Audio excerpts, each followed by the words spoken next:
લેખિતમાં આપી દો કાલી આટલી એટલી ભૂલ છે અમે નહીં બધા મુદ્દા હોય તપાસ આપો ને પેલા સાંભળી તો લો. તમે ફગાઈ બેન કોઈ તપાસ કરવા નથી, બધું જાણીએ છે. કઈ તમે પછી તમને હવે બેન એમાં હવે નાખશું કે ના સાંભળો, તમે સાંભળતા નથી, તપાસ એ શું કરવાનું? તમે સાંભળવા તૈયાર નથી મારી વાત. તમે ધારાસભ્ય આટલી દલીલ કરો છો, સાંભળવા તૈયાર નથી તમે ધારાસભ્યની વાત. તમે ધારાસભ્યની વાત સાંભળવા તૈયાર નથી, તપાસ શું કરશો તમે? તપાસ તો ચાલુ છે તમે બેન વાત સાંભળવા તૈયાર નથી ધારાસભ્યની. ધારાસભ્યની ચર્ચા સાંભળવા તૈયાર.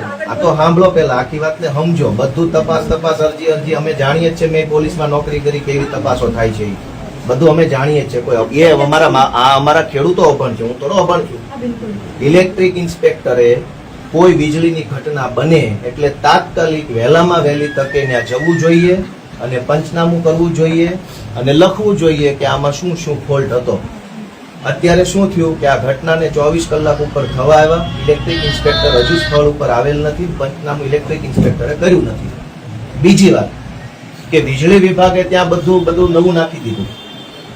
જે કઈ બધું ફોલ્ટ વાળું હતું ને જેના કારણે આ ઘટના બની, તો એને નવું નાખી દીધું. હવે ઇલેક્ટ્રિક ઇન્સ્પેક્ટર આવશે, પંચનામું કરશે એટલે જોશે કે આમાં તો બધું નવું છે, મસ્ત છે, કઈ પ્રોબ્લેમ અમારી તરફથી નથી, ખેડૂત જ આત્મહત્યા કરવા આવ્યા હતા એવું પંચનામું કરશે, તમને આપી દેશે. એટલે તમે અમને કાયદો શીખવાડશો કે ભાઈ ખેડૂતની ભૂલ છે, આ તો બધું નવું છે.